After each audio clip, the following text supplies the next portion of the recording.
चौथा स्कंद छठवां अध्याय।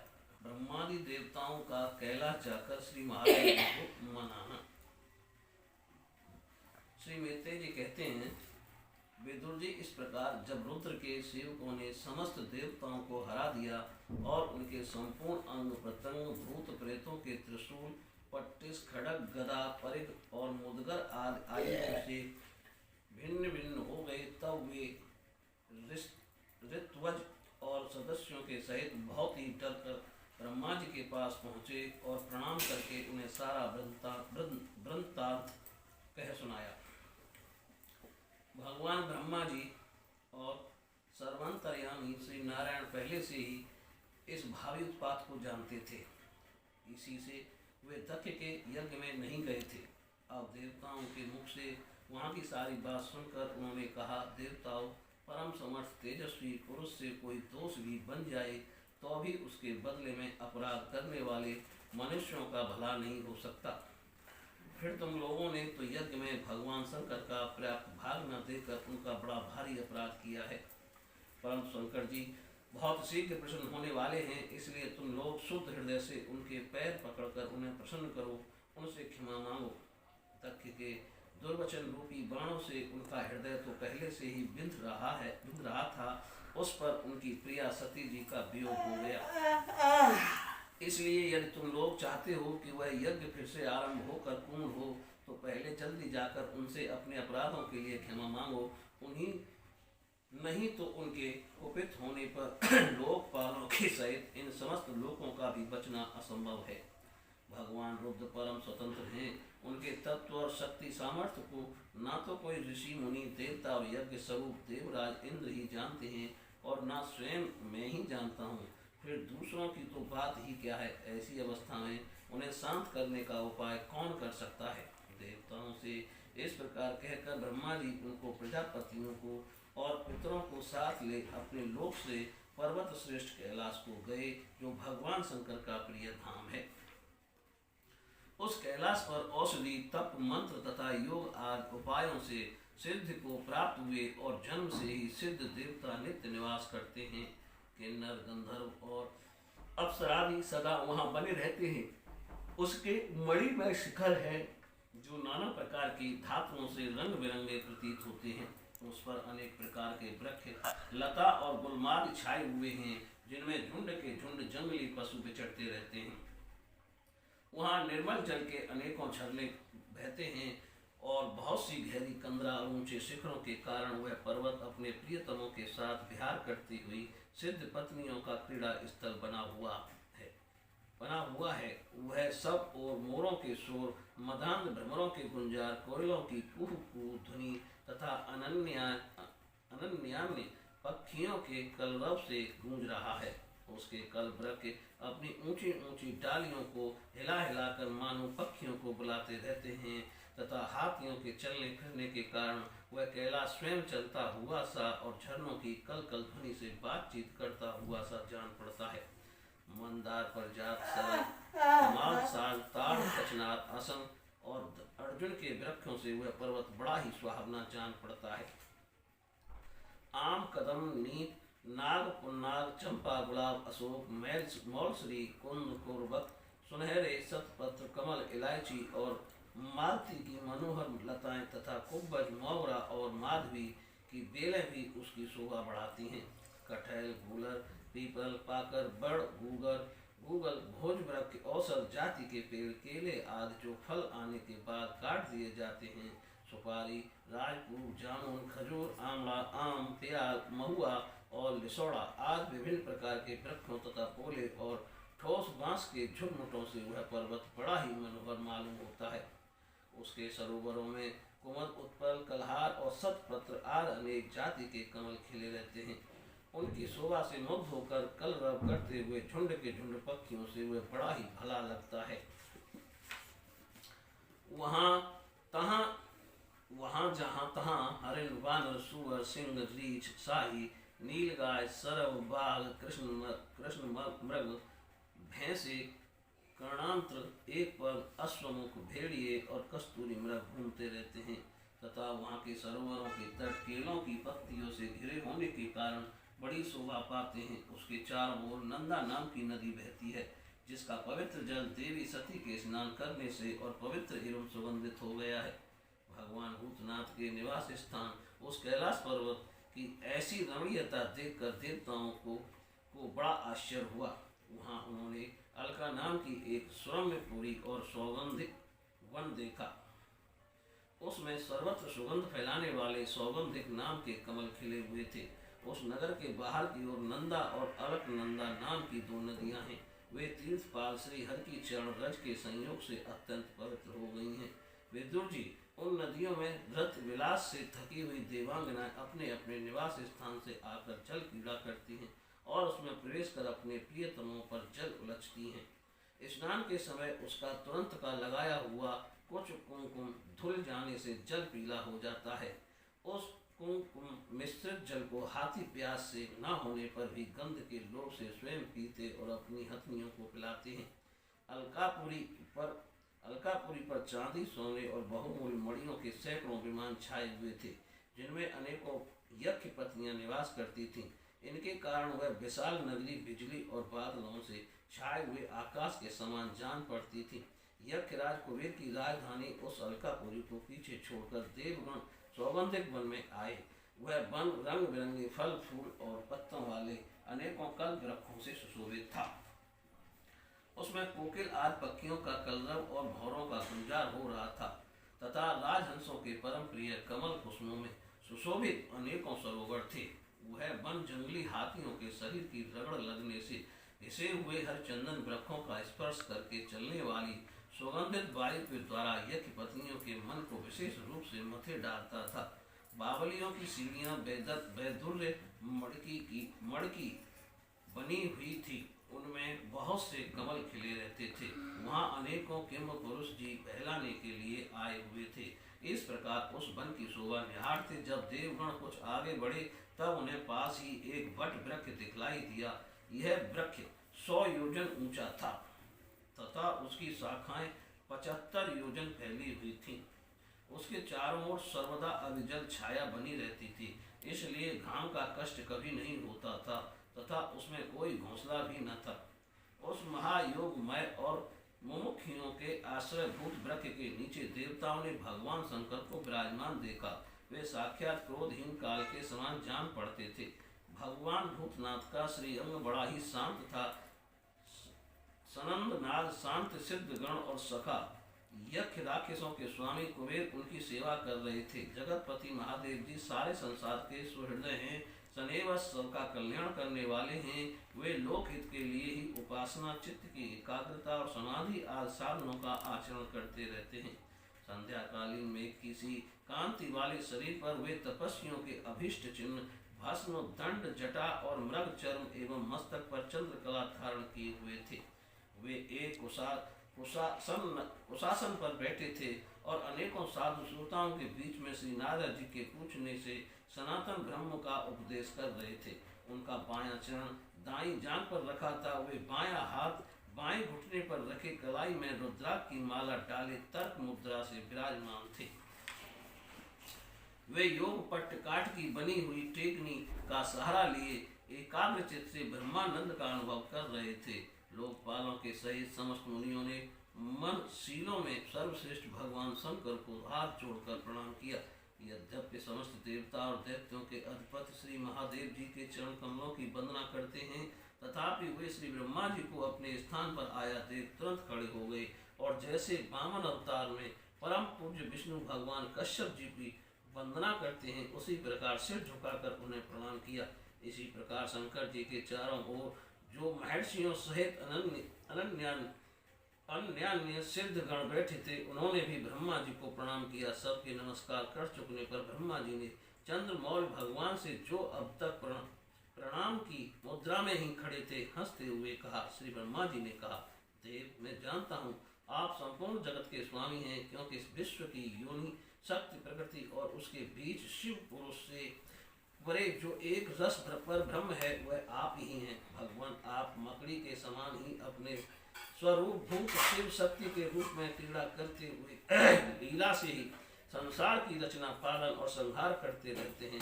आपने ही धर्म और अर्थ की प्राप्ति कराने वाले वेद की रक्षा के लिए दक्ष को निमित्त बनाकर यज्ञ को प्रकट किया है। आपकी ही बांधी हुई वे वर्णाश्रम की मर्यादाएं हैं, जिनका नियम निष्ठ ब्राह्मण श्रद्धा पूर्वक पालन करते हैं। मंगलमय महेश्वर, आप शुभ कर्म करने वालों को स्वर्ग लोक अथवा मोक्ष पद प्रदान करते हैं तथा पाप कर्म करने वालों को घोर नरकों में डालते हैं। फिर भी किसी किसी व्यक्ति के लिए इन कर्मों का फल उल्टा कैसे हो जाता है। जो महानुभाव आपके चरणों में अपने को समर्पित कर देते हैं, जो समस्त प्राणियों में आपकी ही झांकी करते हैं और समस्त जीवों की अभेद दृष्टि से आत्मा में ही देखते हैं, वे पशुओं के समान प्राय क्रोध के अधीन नहीं होते। जो लोग भेद बुद्धि होने के कारण कर्मों में ही आसक्त हैं, जिनकी नीयत अच्छी नहीं है, दूसरों की उन्नति देखकर जिनका चित्त रात दिन उड़ा करता है, और जो मर्म भेदी अज्ञानी अपने दुर्वचनों से दूसरों का चित्त दुखाया करते हैं, आप जैसे महापुरुषों के लिए उन्हें भी मारना उचित नहीं है, क्योंकि वे बेचारे तो विधाता के ही मारे हुए हैं। देव भगवान कमलनाभ की प्रबल माया से मोहित हो जाने के कारण यदि किसी पुरुष की कभी किसी स्थान में बुद्धि होती है, तो भी साधु पुरुष अपने पर दुख कातर स्वभाव के कारण उस पर कृपा ही करते हैं। देव बस जो कुछ हो जाता है वे उसे रोकने का प्रयत्न नहीं करते। प्रभु, आप सर्वज्ञ हैं। परम पुरुष भगवान की दुस्तर माया ने आपकी बुद्धि का स्पर्श भी नहीं किया है, अतः जिनका चित्त उसके वशीभूत होकर कर्म मार्ग में आसक्त हो रहा है, उनके द्वारा अपराध बन जाए तो भी उन पर आपको कृपा ही करनी चाहिए। भगवान आप सबके मूल हैं, आप ही संपूर्ण यज्ञों को पूर्ण करने वाले हैं। यज्ञ भाग पाने का भी आपको पूरा अधिकार है, फिर भी इस दक्ष यज्ञ के बुद्धहीन याजकों ने आपको यज्ञ भाग नहीं दिया, इसी से यह आपके द्वारा विध्वंस हुआ। अब आप इस अपूर्ण यज्ञ का पुनरुद्धार करने की कृपा करें। प्रभु, ऐसा कीजिए जिससे यजमान दक्ष फिर भी उठे, भग देवता को नेत्र मिल जाएं, भृगु जी की दाढ़ी मूछ आ जाएं और पूषा के पहले के ही समान दांत निकल आएं। रुद्रदेव अस्त्र शस्त्र और पत्थरों की बौछार से जिन देवताओं और ऋतुवजों के अंग प्रत्यंग घायल हो गए, आपकी कृपा से फिर ठीक हो जाएं। यज्ञ संपूर्ण होने पर जो कुछ शेष रहे वह सब आपका भाग होगा। यज्ञ विध्वंसन आज यह यज्ञ आपके ही भाग से पूर्ण हो। बोलिए श्री कृष्ण भगवान की जय। यज्ञ की पूर्ति। श्री मैत्रेय जी कहते हैं, महाभाव विदुर जी, ब्रह्मा जी के इस प्रकार प्रार्थना करने पर भगवान शंकर ने प्रसन्नता पूर्वक हंसते हुए कहा, सुनिए। श्री महादेव जी ने कहा, प्रजापति, भगवान की माया से मोहित हुए दक्ष जैसे ना समझो के अपराध की ना तो मैं चर्चा करता हूँ और ना याद ही। मैंने तो केवल सावधान करने के लिए ही उन्हें थोड़ा सा दंड दे दिया। दक्ष प्रजापति का सिर जल गया है, इसलिए उनके बकरे का सिर लगा दिया जाए। भगदेव मित्र देवता के नेत्रों से अपना यज्ञ भाग देखें। पूसा पिसा हुआ अन्न खाने वाले हैं, वे उसे यजमान के दांतों से भक्षण करें तथा अन्य सब देवताओं के अंग प्रत्यंग भी स्वस्थ हो जाएं, क्योंकि उन्होंने यज्ञ से बचे हुए पदार्थों को मेरा भाग निश्चित किया है। अधर्वरयु आज यज्ञिकों में से जिनकी भुजाएं टूट गई हैं, वे अश्विनी कुमार की भुजाओं से, और जिनके हाथ नष्ट हो गए वे पूषा के हाथों से काम करें तथा भृगु जी के बकरे की सी दाढ़ी मूछ हो जाए। श्री मैत्रेय जी कहते हैं, बस विदुर, तब भगवान शंकर के वचन सुनकर सब लोग प्रसन्न चित्त से धन्य धन्य कहने लगे।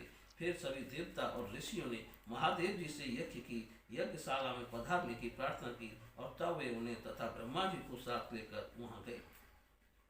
वहां जैसा जैसा भगवान शंकर ने कहा था उसी प्रकार सब कार्य करके उन्होंने दक्ष की धड़ से यज्ञ पशु का सिर जोड़ दिया। सिर जुड़ जाने पर रुद्रदेव की दृष्टि पड़ते ही दक्ष तत्काल सोकर जागने के समान जी उठे और अपने सामने भगवान शिव को देखा। दक्ष का शंकर द्रोह की कालमा से कलुषित हृदय उनका दर्शन करने से शरतकालीन सरोवर के समान स्वच्छ हो गया। उन्होंने महादेव जी की स्तुति करनी चाहिए, किंतु अपनी मरी हुई बेटी सती का स्मरण हो आने से स्नेह और उत्कंठा के कारण उनके नेत्रों में आंसू भर आए। उनके मुख से शब्द न निकल सका। प्रेम से विहल परम बुद्धिमान प्रजापति जैसे तैसे अपने हृदय के आवेग को रोककर विशुद्ध भाव से भगवान शिव की स्तुति करनी आरंभ की। दक्ष ने कहा, भगवान, मैंने आपका अपराध किया था, किंतु आपने उसके बदले में मुझे दंड के द्वारा शिक्षा देकर बड़ा ही अनुग्रह किया है।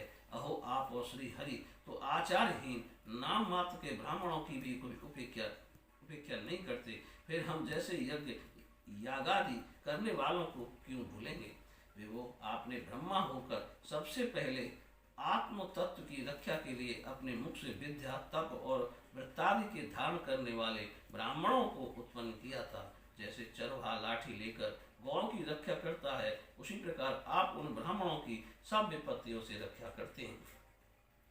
मैं आपके तत्व को नहीं जानता था, इसी से मैंने भरी सभा में आपको अपने वांग्य बाणों से भेदा था, किंतु आपने मेरे उस अपराध का कोई विचार नहीं किया। मैं तो आप जैसे पूज्यतम महानुभावों का अपराध करने के कारण नरकादि नीच लोकों में गिरने वाला था, परंतु आपने अपनी करुणा भरी दृष्टि से मुझे उबार लिया। अब भी आपको प्रसन्न करने योग्य मुझ में कोई गुण नहीं है, बस आप अपने ही उदारतापूर्ण बर्ताव से मुझ पर प्रसन्न हो। श्री मित्य जी कहते हैं, आशुतोष संकट से इस प्रकार अपना अपराध क्षमा कराकर दक्ष ने ब्रह्मा जी के कहने पर उपाध्याय, ऋतुत्व आदि की सहायता से यज्ञ कार्य आरंभ किया। तब ब्राह्मणों ने यज्ञ संपन्न करने के उद्देश्य से रुद्रगण संबंधी भूत पिशाचों के संसर्ग जनित दोष की शांति के लिए 3 पात्रों में विष्णु भगवान के लिए तैयार किए हुए पुरोडास नामक चरु का हवन किया। विदुर जी इस हवि का हाथ में लेकर खड़े हुए अधर्वयुग के साथ यजमान दक्ष ने ज्यों ही विशुद्ध चित्त से श्री हरि का ध्यान किया, त्यों ही सहसा भगवान वहां प्रकट हो गए। बृहत एवं रतनतर नामक शाम स्त्रोत जिनके पंख हैं और उन गरुण जी के द्वारा समीप लाए हुए भगवान ने 10 दिशाओं को प्रकाशित करती हुई अपनी अंग कांति से सब देवताओं का तेज हर लिया। उनके सामने सबकी कांति फीकी पड़ गई। उनका श्याम वर्ण था, कमर में स्वर्ण की करधनी तथा पीताम्बर सुशोभित थे, सिर पर सूर्य के समान दीप्यमान मुकुट था, मुख कमल भौरों के समान नीली अलकावली और कांतिमय कुंडलों से शोभायमान था। उनके सुवर्ण में आभूषणों से विभूषित 8 भुजाएं थीं, जो भक्तों की रक्षा के लिए सदा उद्यत रहती हैं। 8 भुजाओं में शंख, पद्म, चक्र, बाण, धनुष, गदा, खड्ग और ढाल लिए हुए थे तथा इन सब आयुधों के कारण वे फूले हुए कनेर के वृक्ष के समान जान पड़ते थे। प्रभु के हृदय में श्री वत्स का चिन्ह था और सुंदर वनमाला सुशोभित थी। वे अपने उदार हास और लीलामय कटाक्ष से सारे संसार को आनंद मग्न कर रहे थे। पार्षद गण दोनों ओर राजहंस के समान सफेद पंखे और चमर डुला रहे थे। भगवान के मस्तक पर चंद्रमा के समान शुभ्र छत्र शोभा दे रहा था। भगवान पधारे हैं। यह देखकर इंद्र, ब्रह्मा और महादेव जी और देवेश्वरों सहित समस्त देवता, गंधर्व और ऋषि आदि ने सहसा खड़े होकर उन्हें प्रणाम किया। उनके तेज से सबकी कांति फीकी पड़ गई, जिह्वा लड़खड़ाने लगी। वे सब के सब सक पका गए और मस्तक पर अंजलि बांधकर भगवान के सामने खड़े हो गए। यद्यपि भगवान की महिमा तक ब्रह्मा आदि की मति भी नहीं पहुंच पाती, तो भी भक्तों पर कृपा करने के लिए दिव्य रूप में प्रकट श्री हरि वे अपनी अपनी बुद्धि के अनुसार स्तुति करने लगे। सबसे पहले प्रजापति तक एक उत्तम पात्र में पूजा की सामग्री ले नंद सुनंद आदि पार्षदों से घिरे हुए प्रजापतियों के परम गुरु भगवान यज्ञेश्वर के पास गए और अति आनंदित हो विनीत भाव से हाथ जोड़कर प्रार्थना करते प्रभु के शरणापन्न हुए। दक्ष ने कहा, भगवान, अपने स्वरूप में आप बुद्धि की जागृत आदि संपूर्ण अवस्थाओं से रहित, शुद्ध, चिन्मय, भेद रहित, अतएव निर्भय हैं। आप माया का तिरस्कार करके स्वतंत्र रूप से विराजमान हैं। तथापि जब माया से ही जीव भाव को स्वीकार कर उसी माया में स्थित हो जाते हैं, तब अज्ञानी से दिखने लगते हैं। ऋतुज्वनों ने कहा, उपाधि आदि रहित प्रभु भगवान रुद्र के प्रधान अनुचर नंदीश्वर के शाप के कारण हमारी बुद्धि केवल कर्म कांड में ही फंसी हुई है। अतएव हम आपके तत्व को नहीं जानते, जिसके लिए इस कर्म का यही देवता है, ऐसी व्यवस्था की गई है। उस धर्म प्रवृत्ति के प्रयोजक वेद त्रय से प्रतिपादित यज्ञ को ही हम आपका स्वरूप समझते हैं। सदस्यों ने कहा, जीवों को आश्रय देने वाले प्रभु, जो अनेक प्रकार के कलेशों के कारण अत्यंत दुर्गम है, जिसमें काल रूप भयंकर सर्प ताक में बैठा हुआ है, द्वंद्व रूप अनेकों गड़े हैं, दुर्जन रूप जंगली जीवों का भय है तथा शोक रूप दावानल धधक रहा है, ऐसे विश्राम स्थल से रहित संसार मार्ग में जो अज्ञानी जीव कामनाओं सहित पीड़ित होकर विषय रूप मृग तृष्णा जल के लिए ही देह का भारी बोझा सिर पर लिए जा रहे हैं, वे भला आपके चरण कमलों की शरण में कब आने लगे।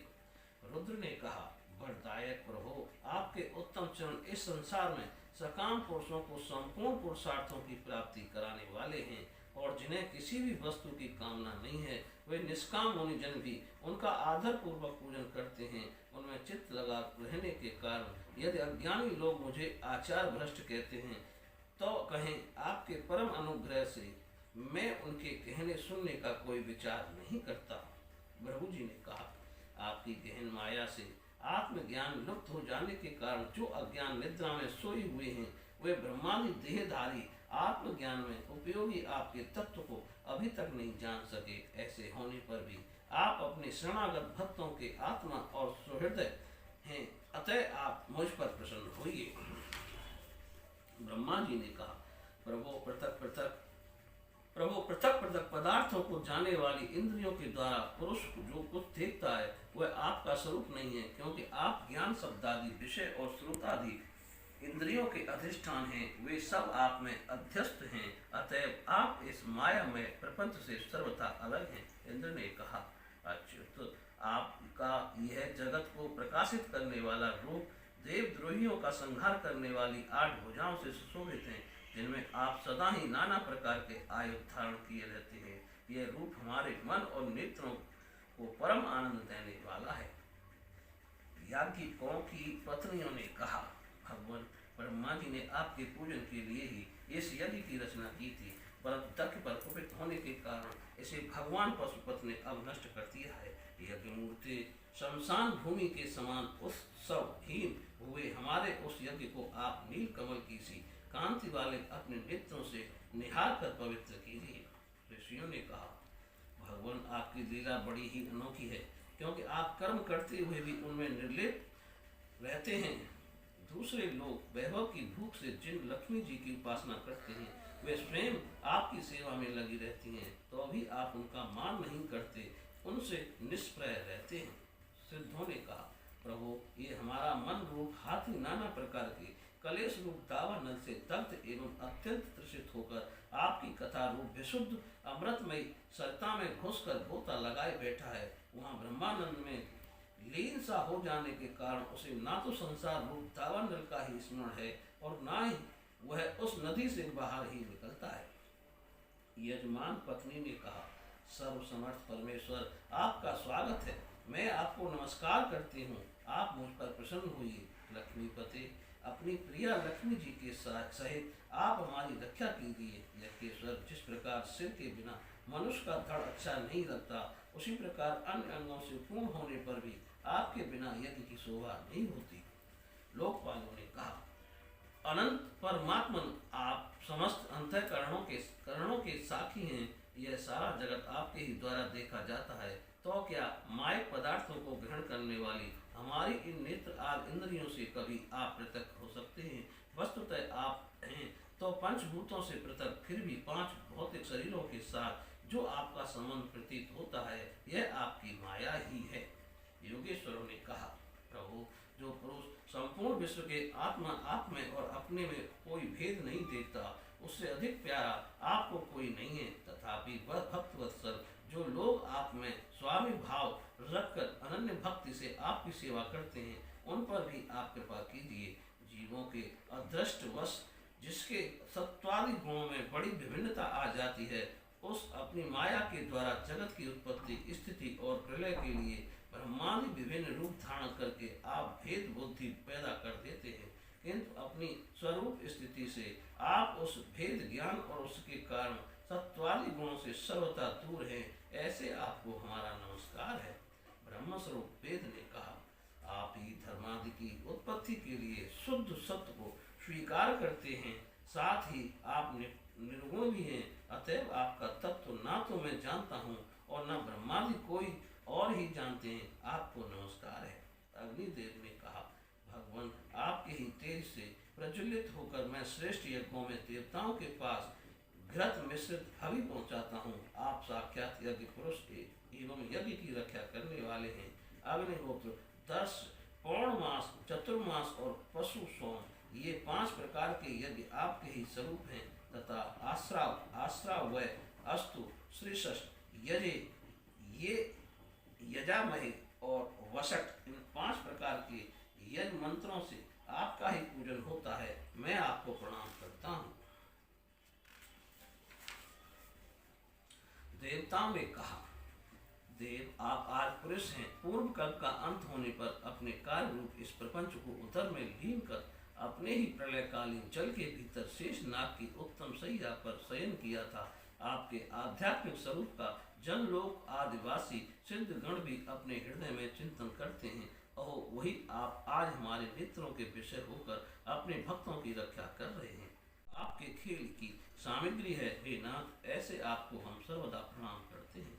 विद्याधरों ने कहा, प्रभु परम पुरुषार्थ की प्राप्ति के साधन रूप इस मानव देह को पाकर भी जीव आपकी माया से मोहित होकर इसमें मैं मेरेपन का अभिमान कर लेता है। फिर वह दुर्बुद्धि अपने आत्मीयों से तिरस्कृत होने पर भी असत विषयों को ही लालसा करता रहता है। किंतु ऐसी अवस्था में भी जो आपके कथामृत का सेवन करता है वह इस अंतःकरण के मोह को सर्वथा त्याग देता है। ब्राह्मणों ने कहा, भगवान आप ही यज्ञ हैं, आप ही हवि हैं, आप ही अग्नि हैं, स्वयं आप ही मंत्र हैं, आप ही समिधा, कुशा और यज्ञ पात्र हैं तथा आप ही सदस्य, ऋतुध्वज, यजमान एवं उसकी धर्म पत्नी देवता, अग्निहोत्र, स्वधा, सोमरस, घृत और पशु हैं। वेद मूर्ति, यज्ञ और उसका संकल्प दोनों आप ही हैं। पूर्व काल में आप ही अति विशाल 12 रूप धारण कर रसातल में डूबी हुई पृथ्वी को लीला से ही अपनी दाढ़ों पर उठाकर इस प्रकार निकाल लाए थे जैसे कोई गजराज कमलिनी को उठा लाए। उस समय आप धीरे धीरे गरज रहे थे और योगी गण आपका यह अलौकिक पुरुषार्थ देखकर आपकी स्तुति करते चाहते थे। यज्ञेश्वर, जब लोग आपके नाम का कीर्तन करते हैं तब यज्ञ के सारे विघ्न नष्ट हो जाते हैं। हमारा ये यज्ञ स्वरूप सब कर्म नष्ट हो गया था, अतः हम आपके दर्शनों की इच्छा कर रहे थे। अब आप हम पर प्रसन्न होइए। आपको नमस्कार है। श्री मैत्रेय जी कहते हैं, भैया विदुर, जब इस प्रकार सब लोग यज्ञ रक्षक भगवान ऋषिकेश की स्तुति करने लगे तब परम चतुर दक्ष ने रुद्र पार्षद वीरभद्र के ध्वंस किए हुए यज्ञ को फिर आरंभ कर दिया। सर्वांतर्यामी श्री हरि यूँ तो सभी के भागों के भोक्ता हैं, तथापि तृक्पाल पुरोडास रूप अपने भाग से और भी प्रसन्न होकर उन्होंने दक्ष को संबोधन करके कहा। श्री भगवान ने कहा, जगत का परम कल्याण मैं ही ब्रह्मा और महादेव हूँ।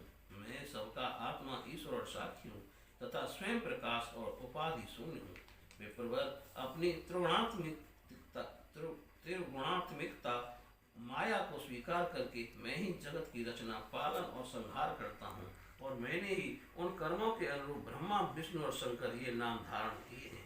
ऐसा जो भेद रहित विशुद्ध पर ब्रह्म स्वरूप में मैं हूँ, उसी में अज्ञानी पुरुष ब्रह्मा, रुद्र तथा अन्य समस्त जीवों को विभिन्न रूप से देखता है।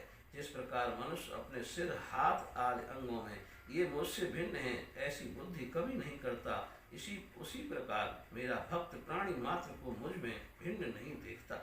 ब्रह्मन, हम ब्रह्मा, विष्णु और महेश्वर तीनों एक स्वरूप एक ही हैं और हम ही संपूर्ण जीव रूप हैं। अतः जो हम में कुछ भी भेद नहीं देखता वही शांति प्राप्त करता है।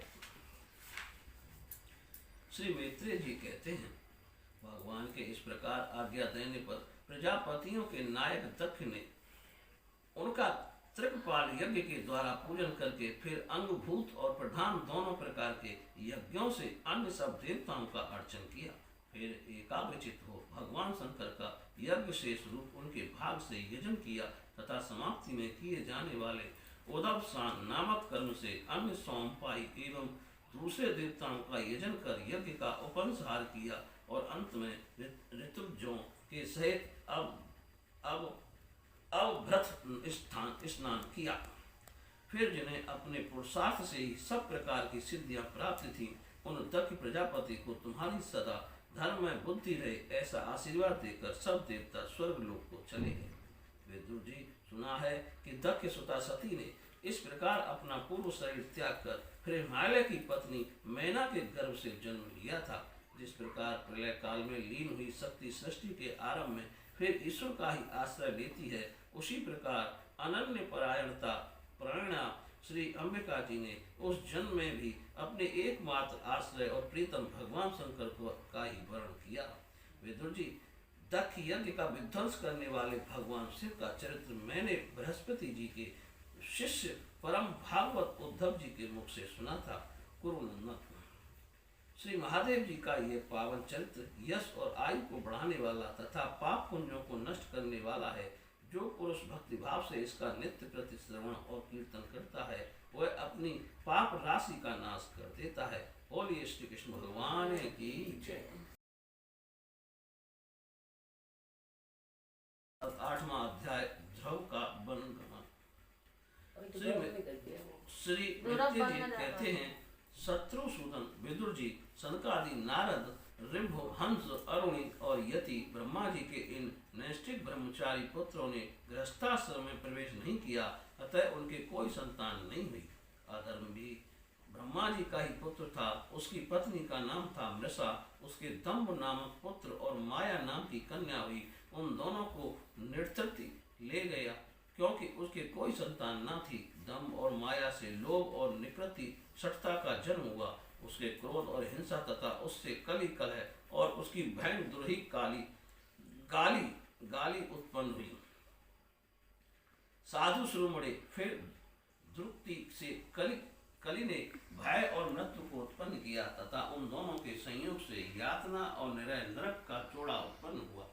निष्पाप विदुर जी इस प्रकार मैंने संक्षेप से तुम्हें प्रलय का कारण रूप ये अधर्म का वंश सुनाया। यह अधर्म का त्याग कराकर पुण्य संपादन में हेतु बनता है। अतएव इसका वर्णन 3 बार सुनकर मनुष्य अपने मन की मलिनता दूर कर देता है। कुरुनंदन अब मैं श्री हरि के अंश ब्रह्मा जी के अंश से उत्पन्न हुए पवित्र कीर्ति महाराज स्वामी मनु के पुत्रों के वंश का वर्णन करता हूँ। महारानी शत्रुपा और उनके पति स्वामी मनु से प्रियव्रत और उत्तानपाद ये 2 पुत्र हुए। भगवान वासुदेव की कला से उत्पन्न होने के कारण ये दोनों संसार की रक्षा में तत्पर रहते थे। उत्तानपाद के सुनीति और सुरुचि नाम की 2 पत्नियां थीं। उनमें सुरुचि राजा को अधिक प्रिय थी। सुनीति जिसका पुत्र ध्रुव था उन्हें वैसी प्रिय नहीं थी। एक दिन राजा उत्तानपाद सुरुचि के पुत्र उत्तम को गोद में बिठाकर प्यार कर रहे थे। उसी समय ध्रुव ने भी गोद में बैठना चाहा परंतु राजा ने उसका स्वागत नहीं किया। उस समय घमंड से भरी हुई सुरुचि ने अपनी सौत के पुत्र ध्रुव को महाराज की गोद में आने का यत्न करते देख उनके सामने ही उससे ढाभरे शब्दों में कहा, बच्चे तू राज सिंहासन पर बैठने का अधिकारी नहीं है। तू भी राजा का ही बेटा है। इससे क्या हुआ? तुझको मैंने तो अपनी कोख में नहीं धारण किया। तू अभी नादान है। तुझे पता नहीं है कि तूने किसी दूसरी स्त्री के गर्भ से जन्म लिया है। तभी तो ऐसे दुर्लभ विषय की इच्छा कर रहा है। यदि तुझे राज सिंहासन की इच्छा है तो तपस्या करके परम पुरुष श्री नारायण की आराधना कर और उनकी कृपा से मेरे घर में आकर जन्म ले। श्री मित्र जी कहते हैं, विदुर जी जिस प्रकार डंडे की चोट खाकर सांप फुंकार मारने लगता है उसी प्रकार अपनी सौतेली माँ के कठोर वचनों से घायल होकर ध्रुव क्रोध के मारे लंबी लंबी सांस लेने लगा। उसके पिता चुपचाप ये सब देखते रहे, मुंह से एक शब्द भी नहीं बोले। तब पिता को छोड़कर ध्रुव रोता हुआ अपनी माता के पास आया। उसके दोनों होठ फड़क रहे थे और वह सिसक कर रो रहा था। सुनीति ने बेटे को गोद में उठा लिया और जब महल के दूसरे लोगों से अपनी सौत सुरुचि की कही हुई बात सुनी तब उसे भी बड़ा दुख हुआ। उसका धीरज टूट गया। वह दावानल से चली हुई बेल के समान शोक के संतप्त होकर मुरझा गई तथा विलाप करने लगी। सौत की बातें याद आने से उसके कमल सरी के नेत्रों में आंसू भर आए। उस बेचारी को अपने दुख पारावर्ती का कहीं अंत ही नहीं दिखाई देता था। उसने गहरी सांस लेकर ध्रुव से कहा, बेटा, तू दूसरों के लिए किसी प्रकार के अमंगल की कामना मत कर। जो मनुष्य दूसरों को दुख देता है उसे स्वयं ही उसका फल भोगना पड़ता है। सुरुचि ने जो कुछ कहा है ठीक ही है, क्योंकि महाराज मुझे पत्नी तो क्या दासी स्वीकार करने में भी लज्जा आती है। तूने मुझे मंदभागिनी के गर्भ से ही जन्म दिया है और मेरे ही दूध से तू पला है। बेटा सुरुचि, तेरी सौतेली माँ होने पर भी बात बिल्कुल ठीक कही है। अतः यदि राजकुमार उत्तम के समान राज सिंहासन पर बैठना चाहता है तो द्वेष भाव छोड़कर उसी का पालन कर। बस श्री अधोक्षज भगवान के चरण कमलों की आराधना में लग जा।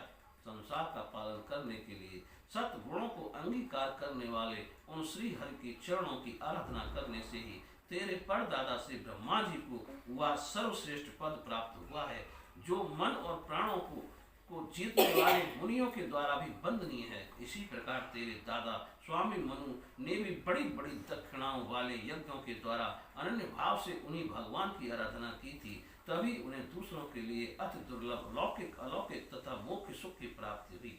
बेटा, तू भी उन भक्त वत्सल श्री भगवान का ही आश्रय ले।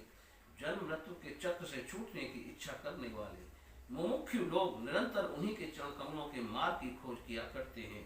तू स्वधर्म पालन से पवित्र हुए अपने चित्त में श्री पुरुषोत्तम भगवान को बैठा ले तथा अन्य सबका चिंतन छोड़कर केवल उन्हीं का भजन कर। बेटा, उन कमल दल लोचन श्री हरि को छोड़कर मुझे तो तेरे दुख को दूर करने वाला और कोई दिखाई नहीं देता। देख, जिन्हें प्रसन्न करने के लिए ब्रह्मा आदि अन्य सब देवता ढूंढते रहते हैं, वैसे अतः उन्हें सुनकर ध्रुव ने बुद्धि द्वारा अपने चित्त का समाधान किया। इसके बाद वे पिता के नगर से निकल पड़े। यह सब समाचार सुनकर और ध्रुव क्या करना चाहता है यह बात को जानकर नारद जी वहां आए। उन्होंने ध्रुव के मस्तक पर अपना पाप नाशक कर कमल फेरते हुए मन ही मन विस्मित होकर कहा, अहो, क्षत्रियों का कैसा अद्भुत तेज है। वे थोड़ा सा भी मान भंग नहीं सह सकते। देखो, अभी तो ये नन्हा सा बच्चा है, तो भी इसके हृदय में सौतेली माता के कटु वचन घर कर गए हैं।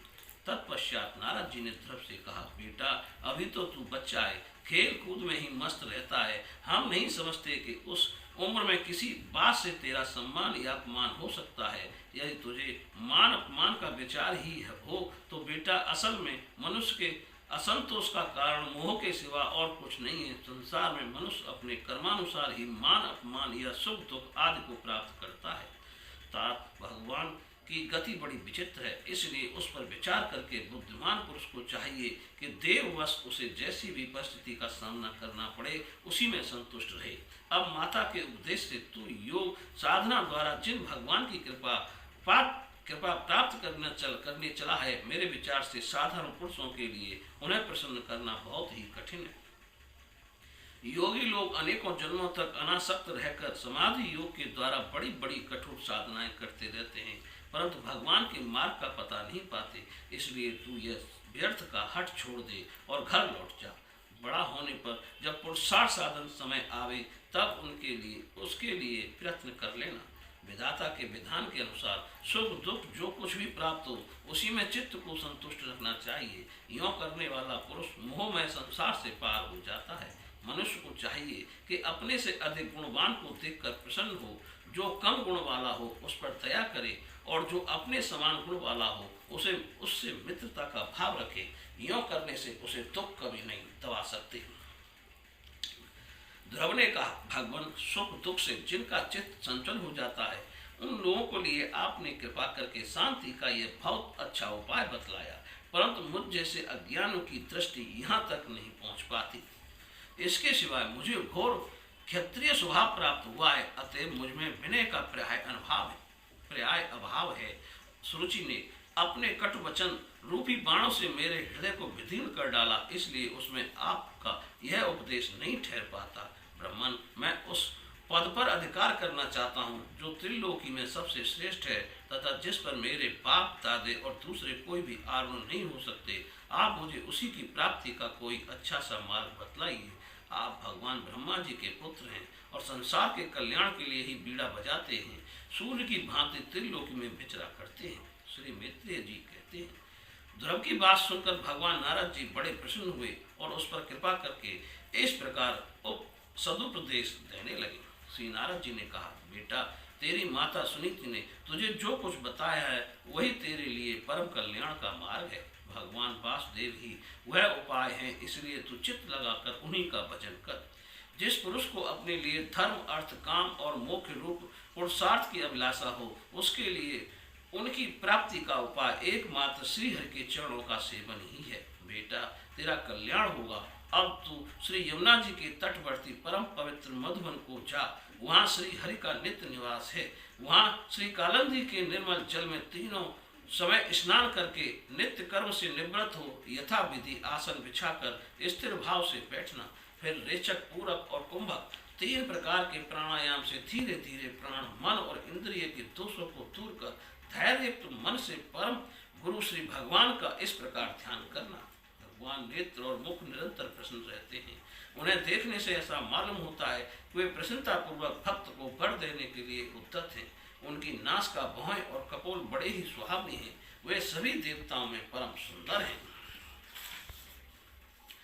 उनकी तरुण अवस्था है। सभी अंग बड़े सुडोल हैं। लाल लाल होठ और रत नारे नेत्र हैं। वे प्रणत जनों को आश्रय देने वाले अपार सुखदायक शरणागत वत्सल और दया के समुद्र हैं। उनके वक्ष स्थल में श्री वत्स का चिन्ह है। उनका शरीर सजल जलधर के समान श्याम वर्ण है। वह परम पुरुष श्याम सुंदर गले में बनमाला धारण किए हुए हैं और उनकी 4 भुजाओं में शंख, चक्र, गदा एवं पद्म सुशोभित हैं। उनके अंग प्रत्यंग किरीट, कुंडल, केयू और कंकड़ादि आभूषणों से विभूषित हैं। गला कौस्तुभ मणि भी शोभा बढ़ा रहा है तथा शरीर में रेशमी पीताम्बर है। उनके कट प्रदेश में कांचन की करधनी और चरणों में स्वर्ण में नूपुर पैंजनी सुशोभित हैं। भगवान का स्वरूप बड़ा ही दर्शनीय, शांत तथा मन और नयनों को आनंदित करने वाला है। जो लोग प्रभु का मानस पूजन करते हैं, उनके अंतःकरण में वे हृदय कमल की कर्णिका पर अपने नख मणिमंडित मनोहर पर पदार बिंदों को स्थापित करके विराजते हैं। इस प्रकार धारणा करते करते जब चित्त स्थिर और एकाग्र हो जाए, तब उन वरदायक प्रभु का मन ही मन इस प्रकार ध्यान करे कि वे मेरी और अनुराग भरी दृष्टि से निहारते हुए मंद मंद मुस्कुरा रहे हैं। भगवान की मंगलमय मूर्ति इस प्रकार निरंतर ध्यान करने से मन शीघ्र ही परमानंद में डूबकर तल्लीन हो जाता है और फिर वहां से लौटता नहीं। राजकुमार, इस ध्यान के साथ जिस परम गुरु मंत्र का जप करना चाहिए वह भी बतलाता हूँ, सुन। इसका 7 रात जप करने से मनुष्य आकाश में विचरने वाले सिद्धों का दर्शन कर सकता है। वह मंत्र है, ओम नमो भगवते वासुदेवाय। ओम नमो भगवते वासुदेवाय। किस देश और किस काल में कौन वस्तु उपयोगी है, इसका विचार करके बुद्धिमान पुरुष को इस मंत्र के द्वारा तरह तरह की सामग्रियों से भगवान की द्रव्यमयी पूजा करनी चाहिए। प्रभु का पूजन विशुद्ध जल, पुष्पमाला, जंगली मूल और फलादि पूजा में भेद दुर्वादि अंकुर वन में ही प्राप्त होने वाले वत्कल वस्त्र और उनकी प्रेयसी तुलसी से करना चाहिए। यदि शिला आदि की मूर्ति मिल सके तो उसमें, नहीं तो पृथ्वी या जल आदि में ही भगवान की पूजा करे। सर्वदा संयत चित्त, मननशील, शांत और मौन रहे तथा जंगली फल मूलादि परमित आहार करे। इसके सिवाय पुण्य कीर्ति श्री हरि अपनी अनिवर्चनीय माया के द्वारा अपनी ही इच्छा से अवतार लेकर जो मनोहर चित्त करने वाले हैं, उनका मन ही मन चिंतन करता रहे। प्रभु की पूजा के लिए जिन जिन उपचारों का विधान किया गया है, उन्हें मंत्र मूर्ति श्री हरि को 12 अक्षर मंत्र के द्वारा ही अर्पण करें।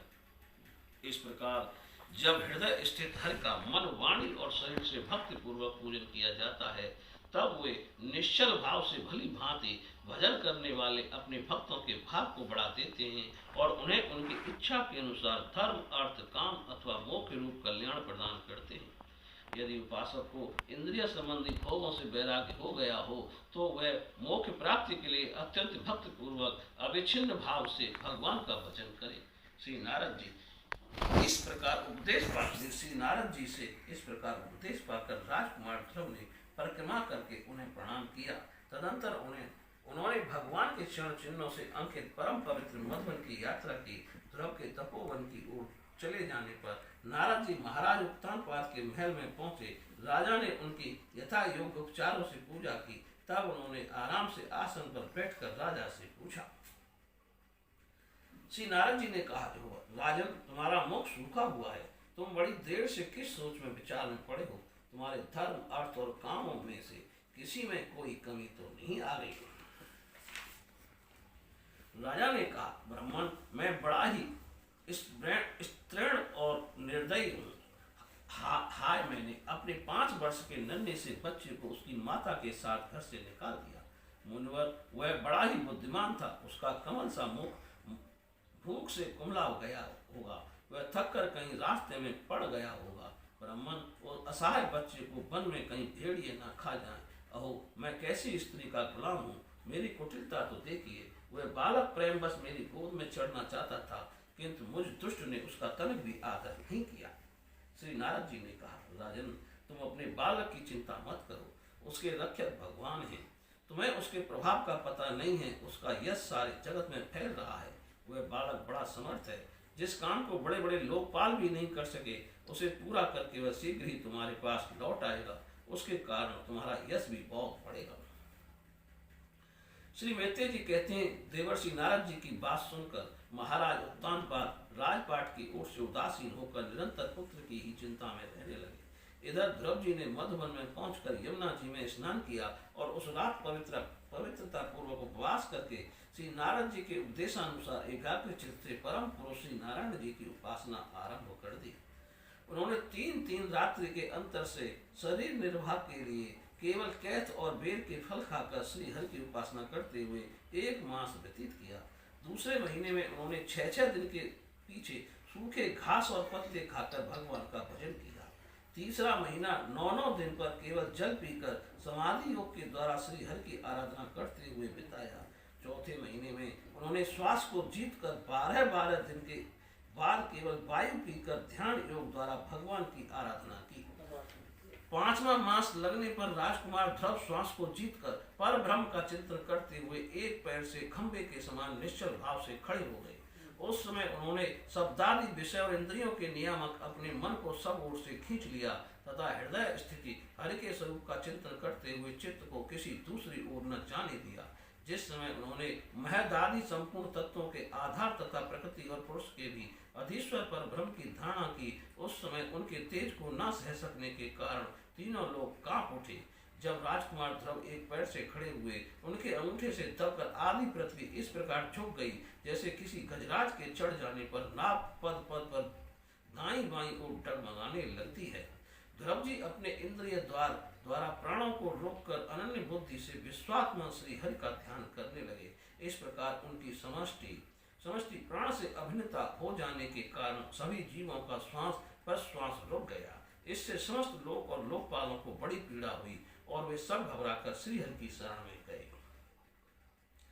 देवताओं ने कहा, भगवान, समस्त स्थावर जंगम जीवों के शरीरों का प्राण एक साथ ही रुक गया है। ऐसा तो हमने पहले कभी अनुभव नहीं किया। आप शरणागतों की रक्षा करने वाले हैं। अपनी शरण में आए हुए हम लोगों को इस दुख से छुड़ाइए। श्री भगवान ने कहा, देवताओं, तुम डरो मत। उत्तानपाद के पुत्र ध्रुव ने अपने चित्त को मुझ विश्वात्मा में लीन कर दिया है। इस समय मेरे साथ उसकी अभेद धारणा सिद्ध हो गई है। इसी से उसके प्राण निरोध से तुम सबका प्राण भी रुक गया है। अब तुम अपने अपने लोगों को जाओ। मैं उस बालक को इस दुष्कर तप से निवृत्त कर दूंगा। बोलिए श्री कृष्ण भगवान की जय। ध्रुव का वर पाकर घर लौटना। श्री मैत्रेय जी कहते हैं, विदुर जी, भगवान के इस प्रकार आश्वासन देने से देवताओं का भय जाता रहा और वे उन्हें प्रणाम करके स्वर्ग लोक को चले गए। तदंतर विराट स्वरूप भगवान गरुड़ पर चढ़कर अपने भक्त को देखने के लिए मधुवन में आए। उस समय ध्रुव जी तीव्र योगाभ्यास से एकाग्र हुई बुद्धि के द्वारा भगवान की बिजली के समान दीप्यमान जिस मूर्ति का अपने हृदय में ध्यान कर रहे थे वह सहसा विलीन हो गई। इससे घबराकर उन्होंने जो ही नेत्र खोले कि भगवान के उसी रूप को बाहर अपने सामने खड़ा देखा। प्रभु का दर्शन पाकर बालक ध्रुव को बड़ा कुतूहल हुआ। वे प्रेम में अधीर हो गए। उन्होंने पृथ्वी पर दंड के समान लौट कर उन्हें प्रणाम किया। फिर वे इस प्रकार प्रेम भरी दृष्टि से उनकी ओर देखने लगे मानो नेत्रों से उन्हें पी जाएंगे, मुख से चूम लेंगे और भुजाओं में कस लेंगे। वे हाथ जोड़े प्रभु के सामने खड़े थे और उनकी स्तुति करना चाहते थे, परंतु किस प्रकार करें ये नहीं जानते थे। सर्वांतर्यामी हरि उनकी मन की बात जान गए। उन्होंने कृपा पूर्वक अपने वेदमय शंख को उनके गाल से छुआ दिया। ध्रुव जी भविष्य में अविचल पद प्राप्त करने वाले थे। उस समय शंख का स्पर्श होते ही उन्हें वेदमयी दिव्य वाणी प्राप्त हो गई और जीव तथा ब्रह्म के स्वरूप का भी निश्चय हो गया। वे अत्यंत भक्ति भाव से धैर्य पूर्वक विश्व विख्यात कीर्तिमान श्री हरि की स्तुति करने लगे। ध्रुव जी ने कहा, प्रभु आप सब शक्तिमान हैं। आप ही मेरे अंतःकरण में प्रवेश कर अपने तेज से मेरी इस सोई हुई वाणी को सजीव करते हैं तथा हाथ पैर कान और त्वचा आदि अनन्यान्य इंद्रियों एवं प्राणों को भी चेतना देते हैं। मैं आप अंतर्यामी भगवान को प्रणाम करता हूँ। भगवान आप एक ही हैं, परंतु अपनी अनंत गुणमयी माया शक्ति से इस महदादि संपूर्ण प्रपंच को रचकर अंतर्यामी रूप से उसमें प्रवेश कर जाते हैं और फिर इसके इंद्रादि असत गुणों में उनके अधिष्ठान देवताओं के रूप में स्थित होकर अनेक रूप भासते हैं। ठीक वैसे ही जैसे तरह तरह की लकड़ियों में प्रकट हुई आग अपनी उपाधियों के अनुसार भिन्न भिन्न रूपों में भासती है। नाथ सृष्टि के आरंभ में ब्रह्मा जी ने भी आपकी शरण लेकर आपके दिए हुए ज्ञान के प्रभाव से ही इस जगत को सोकर उठे हुए पुरुष के समान देखा था। दीनबंधु उन्हीं आपके चरण तल का मुक्त पुरुष भी आश्रय लेते हैं। कोई भी कृतज्ञ पुरुष उन्हें कैसे भूल सकता है। प्रभु इन सब तुल्य शरीरों के द्वारा भोगा जाने वाला इंद्रिय और विषयों के संसर्ग से उत्पन्न सुख तो मनुष्यों को नरक में भी मिल सकता है। जो लोग इस विषय सुख के लिए लालायित रहते हैं और जो जन्म मरण के बंधन से छुड़ा देने वाले कल्प तरु स्वरूप आपकी उपासना भगवत प्राप्ति के सिवा किसी अन्य उद्देश्य से करते हैं, उनकी बुद्धि अवश्य ही आपकी माया के द्वारा ठगी गई है। नाथ आपके चरण कमलों का ध्यान करने से और आपके भक्तों के पवित्र चरित्र सुनने से प्राणियों को जो आनंद प्राप्त होता है वे निजानंद स्वरूप ब्रह्म में भी नहीं मिल सकता। फिर जिन्हें काल की तलवार काटे डालती है उन स्वर्गीय विमानों से गिरने वाले पुरुषों को तो वह सुख मिल ही कैसे सकता है। अनंत परमात्मा मुझे तो आप उन विशुद्ध हृदय महात्मा भक्तों का संग दीजिए जिनका आप में अविच्छिन्न भक्ति भाव है। उनके संत संग में मैं आपके गुणों और लीलाओं की कथा सुधा को पी पी कर उन्मत्त हो जाऊंगा और सहजी इस अनेक प्रकार के दुखों से पूर्ण भयंकर संसार सागर के उस पार पहुंच जाऊंगा। कमलनाथ प्रभु जिनका चित्त आपके चरण कमल की सुगंध में लुभाया हुआ है, उन महान भावों का जो लोग संग करते हैं वे अपने इस अत्यंत प्रिय शरीर और इसके संबंधी पुत्र मित्र ग्रह और स्त्री आदि का शुद्ध भी नहीं करते। अजन्मा परमेश्वर मैं तो पशु वृक्ष पर्वत पक्षी सरीसृप सर्पादि रहने वाले जंतु देवता दैत्य और मनुष्य आदि से परिपूर्ण तथा महदादि अनेकों कारणों से संपादित आपके इस सदात्मक स्थूल विश्व रूप को ही जानता हूँ। इससे तो परे जो आपका परम स्वरूप है जिसमें वाणी की गति नहीं है उसका मुझे पता नहीं। भगवान कल्प का अंत होने पर योग निद्रा में स्थिर जो परम पुरुष इस संपूर्ण विश्व को अपने उदर में लीन करके शेष जी के साथ उन्हीं की गोद में शयन करते हैं तथा जिनके नाभि समुद्र से प्रकट हुए सर्वलोकमय स्वर्ण वर्ण कमल से परम तेजोमय ब्रह्मा जी उत्पन्न हुए वे भगवान आप ही हैं। मैं आपको प्रणाम करता हूँ। प्रभु आप अपनी अखंड चिन्मयी दृष्टि से बुद्धि की सभी अवस्थाओं के साक्षी हैं तथा नित्य मुक्त शुद्ध सत्वमय सर्वज्ञ परमात्म स्वरूप निर्विकार आदि पुरुष षडेश्वर संपन्न एवं तीनों गुणों के अधीश्वर हैं। आप जीव से सर्वथा भिन्न हैं तथा संसार की स्थिति के लिए यज्ञाधिष्ठाता विष्णु रूप से विराजमान हैं। आपसे ही विद्या अविद्या और विरुद्ध गतियों वाली अनेकों शक्तियां धारावाहिक रूप से निरंतर प्रकट होती रहती हैं। आप जगत के कारण अखंड अनादि अनंत आनंदमय निर्विकार ब्रह्म स्वरूप हैं। मैं आपकी शरण हूँ भगवान, आप परमानंद मूर्ति हैं। जो लोग ऐसा समझकर निष्काम भाव से आपका निरंतर भजन करते हैं, उनके लिए राज्यादि भोगों की अपेक्षा आपके चरण कमलों की प्राप्ति ही भजन का सच्चा फल है।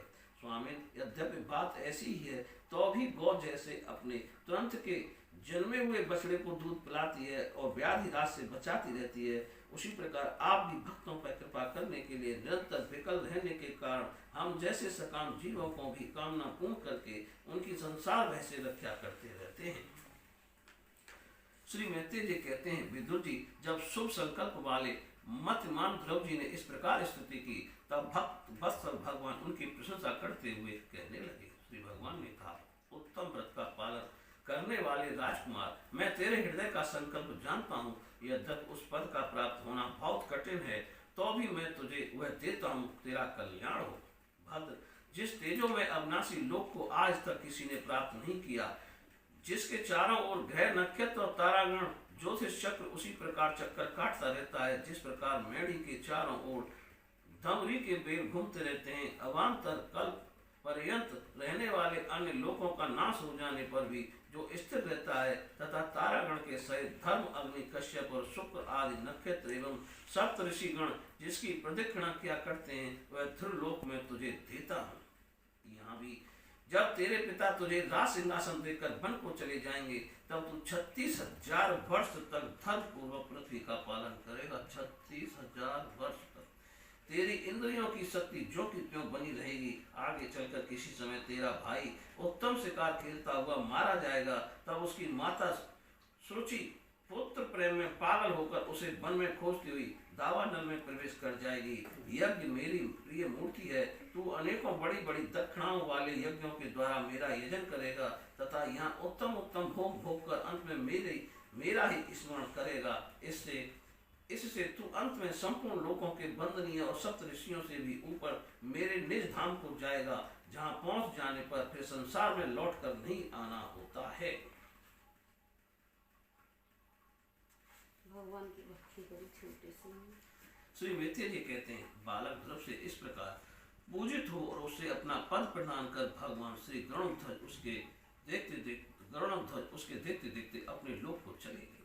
प्रभु की चरण सेवा से संकल्पित वस्तु प्राप्त हो जाने के कारण यद्यप ध्रुव जी का संकल्प तो निवृत्त हो गया, किंतु उनका चित्त विशेष प्रसन्न नहीं हुआ। फिर वे अपने नगर को लौट गए। विदुर जी ने कहा, ब्राह्मण मायापति श्री हरि परम पद तो अत्यंत दुर्लभ हैं और मिलता भी उनके चरण कमलों की उपासना से ही।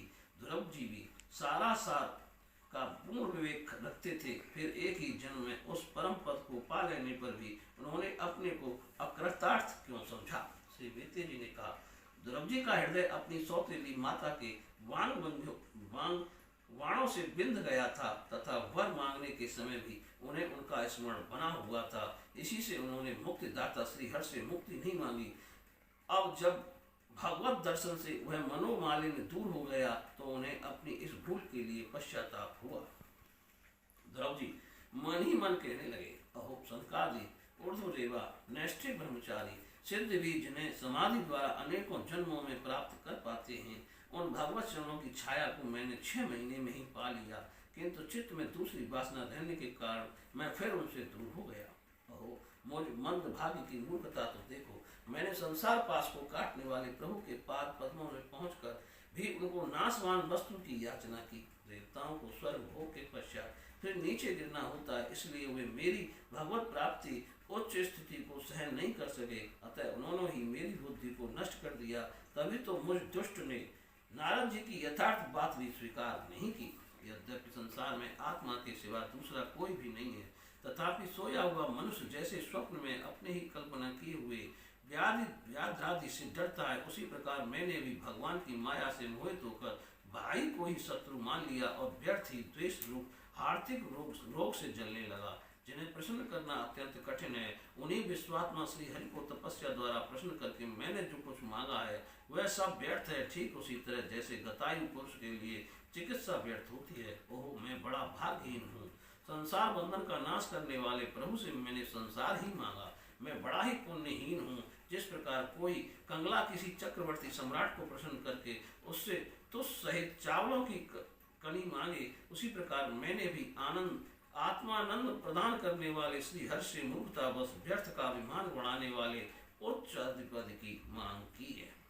श्री मित्र जी कहते हैं, तात तुम्हारी तरह ही जो लोग श्री मुकुंद मुकुंद पादार बिंद मकरंद के ही मधुकर हैं, जो निरंतर प्रभु की चरण रस का ही सेवन करते हैं और जिनका मन अपने आप आई हुई सभी परिस्थितियों में संतुष्ट रहता है, वे भगवान से उनकी सेवा के सिवाय अपने लिए और कोई भी पदार्थ नहीं मांगते। उधर जब राजा उत्तानपाद ने सुना कि उनका पुत्र ध्रुव घर लौट रहा है, तो उन्हें इस बात पर वैसे ही विश्वास नहीं हुआ जैसे कोई किसी के यमलोक से लौटने की बात पर विश्वास न करे। उन्होंने ये सोचा कि मुझ अभागे का ऐसा भाग्य कहाँ, परंतु फिर उन्हें देवर्षि नारद की बात याद आ गई। इससे उनका इस बात में विश्वास हुआ और वे आनंद वेग से अधीर हो उठे। उन्होंने अत्यंत प्रसन्न होकर यह समाचार लाने वाले को एक बहुमूल्य हार दिया। राजा उत्तानपाद ने पुत्र का मुख देखने के लिए उत्सुक होकर बहुत से ब्राह्मण कुल के बूढ़े बड़े मंत्री और बंधुजनों को साथ लिया तथा एक बढ़िया घोड़ों वाले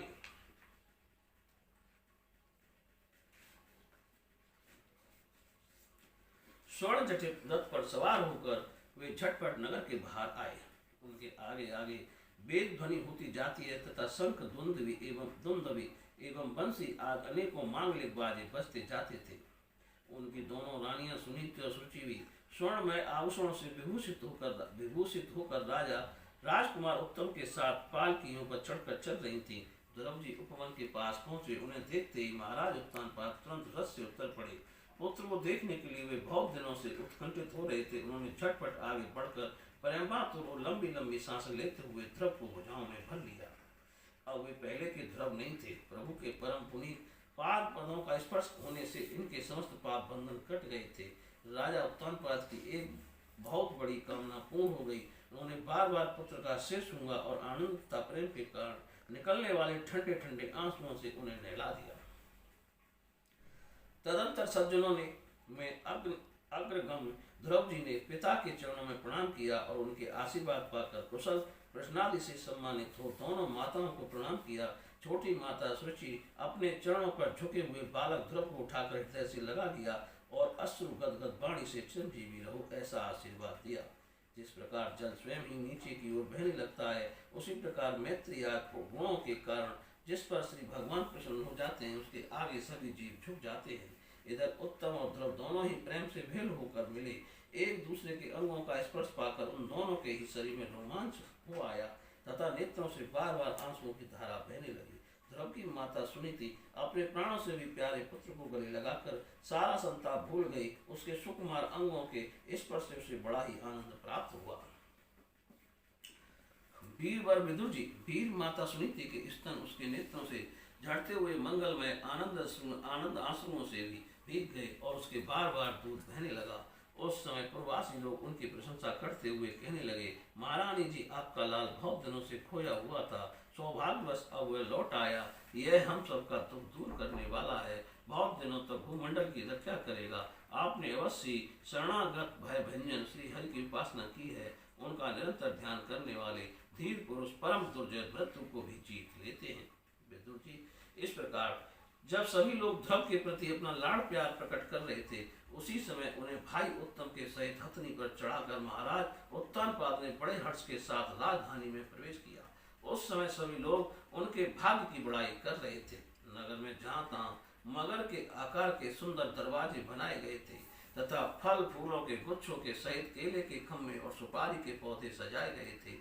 फाटकों और महलों से नगरी सुशोभित थी। उन सबको स्वर्ण की सामग्रियों से सजाया गया था तथा उनके कंगूरे विमानों के शिखरों के समान चमक रहे थे। नगर के चौक गलियों, अटारियों और सड़कों को झाड़ बुहार कर उन पर चंदन का छिड़काव किया गया था और जहाँ तहाँ खीर, चावल, पुष्प, फल, जौ एवं अन्य मांगलिक उपहार सामग्रियां सजी रखी थीं। ध्रुव जी राजमार्ग से जा रहे थे। उस समय जहाँ तहाँ नगर की शीलवती सुंदरियां उन्हें देखने को एकत्र हो रही थीं। उन्होंने वात्सल भाव से अनेकों शुभाशीर्वाद देते हुए उन पर सफेद सरसों, अक्षत, दही, जल, दूर्वा, पुष्प और फलों की वर्षा की। इस प्रकार उनके मनोहर गीत सुनते हुए ध्रुव जी ने अपने पिता के महल में प्रवेश किया। जब वह श्रेष्ठ भवन महामूल्य मणियों की लड़ियों से सुसज्जित था, उसमें अपने पिताजी के लाड़ प्यार का सुख भोगते हुए उसी प्रकार आनंद पूर्वक रहने लगे जैसे स्वर्ग में देवता लोग रहते हैं। वहाँ दूध के फैन के समान सफेद और कोमल सैयाएं, हाथी दांत के पलंग, सुनहरी कामदार पर्दे, बहुमूल्य आसन और बहुत सा सोने का सामान था।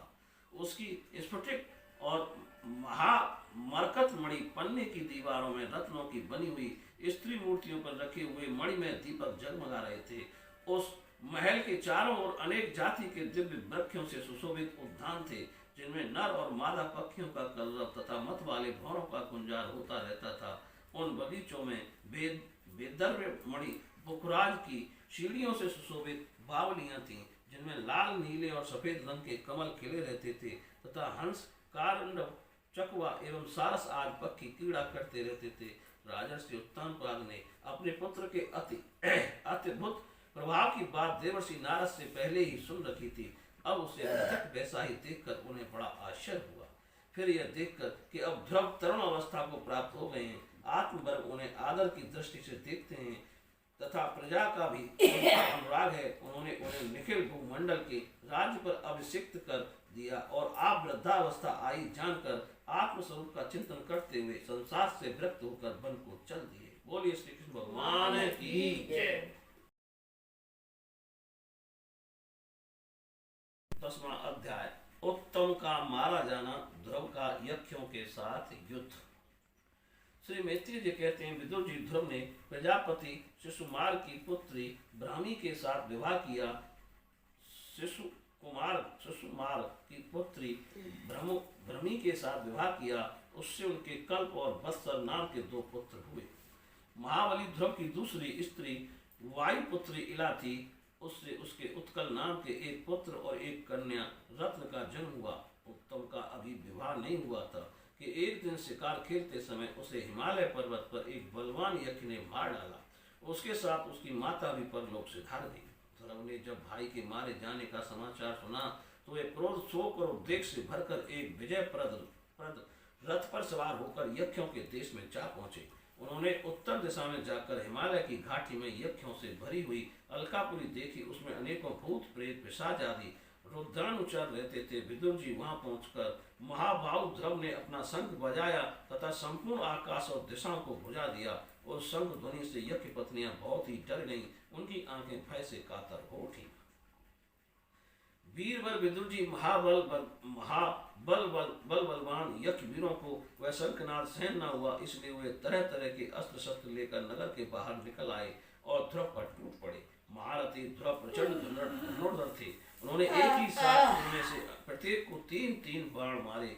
उन सभी ने जब अपने अपने मस्तकों में 3-3 बाण लगे देखे, तब उन्हें यह विश्वास हो गया कि हमारी हार अवश्य होगी। वे ध्रुव जी के इस अद्भुत पराक्रम की प्रशंसा करने लगे। फिर जैसे सब किसी के पैरों का आघात नहीं सहते, उसी प्रकार ध्रुव के इस पराक्रम को न सहकर उन्होंने भी उनके बाणों के जवाब में एक भी साथ उनसे दूने 6-6 बाण छोड़े। यक्षों की संख्या 13 अयुत थी, 1,000 सैकड़ा, 10,000, 1,30,000 थी। उन्होंने ध्रुव जी का बदला लेने के लिए अत्यंत कुपित होकर रथ और सारथी के सहित उन पर परगी, खड़ग, प्रास, त्रिशूल, फरसा, शक्ति, सृष्टि, भूषणी तथा चित्र विचित्र पंखदार बाणों की वर्षा की। इस भीषण शस्त्र वर्षा से ध्रुव जी बिल्कुल ठग गए। सब लोगों को उनका दिखना वैसे बंद हो गया जैसे भारी वर्षा से पर्वत का। उस समय जो सिद्धगण आकाश में स्थित होकर यह दृश्य देख रहे थे, वे सब हाय हाय करके कहने लगे, आज यज्ञ सेना रूप समुद्र में डूबकर यह मानव सूर्य अस्त हो गया। यज्ञ लोग अपनी विजय की घोषणा करते हुए युद्ध क्षेत्र में सिंह की तरह गरजने लगे। इसी बीच में ध्रुव जी का रथ एकाएक वैसे ही प्रकट हो गया जैसे कोहरे में सूर्य भगवान निकल आते हैं। ध्रुव जी ने अपने दिव्य धनुष की टंकार करके शस्त्रों के दिल दहला दिए और फिर प्रचंड बाणों की वर्षा करके उसके शस्त्र अस्त्रों को इस प्रकार छिन्न भिन्न कर दिया जैसे आंधी बादलों को तितर बितर कर देती है। उनके धनुष से छूटे हुए तीखे तीर यक्ष राक्षसों के कवचों को भेद कर इस प्रकार उनके शरीरों में घुस गए जैसे इंद्र के घोड़े छोड़े हुए वज्र पर्वतों में प्रवेश कर गए थे। विदुर जी महाराज ध्रुव के बाणों से कटे हुए यक्षों के सुंदर कुंडल मंडित मस्तकों से, सुनहरी ताल वृक्ष के समान जांघों से, बलय विभूत से बाहुओं से, हार भुजबंद मुकुट और बहुमूल्य पगड़ियों से पटी हुई उन वीरों के मन को लुभाने वाली समर भूमि बड़ी शोभा पा रही थी। जो यज्ञ किसी प्रकार जीवित बचे थे वे क्षत्रिय प्रवर ध्रुव जी के बाणों से प्राय अंग भंग छिन्न भिन्न हो जाने के कारण युद्ध क्रीड़ा में सिंह से परास्त हुए गजराज के समान मैदान छोड़कर भाग गए।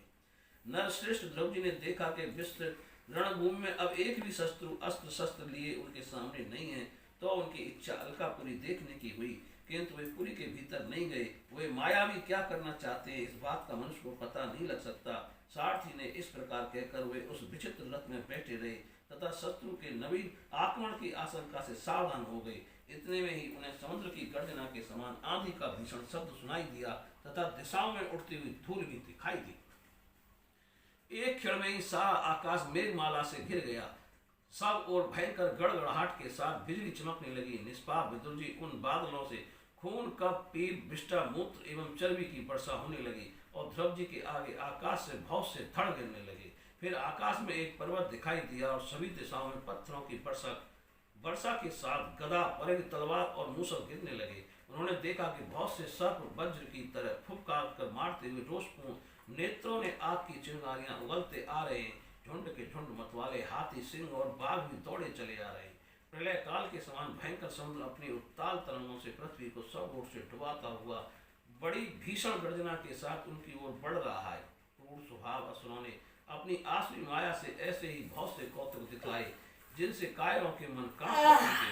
ध्रुव जी पर असुरों ने अपनी दुस्तर माया फैलाई है, यह सुनकर वहां कुछ मुनियों ने आकर उनके लिए मंगल कामना की।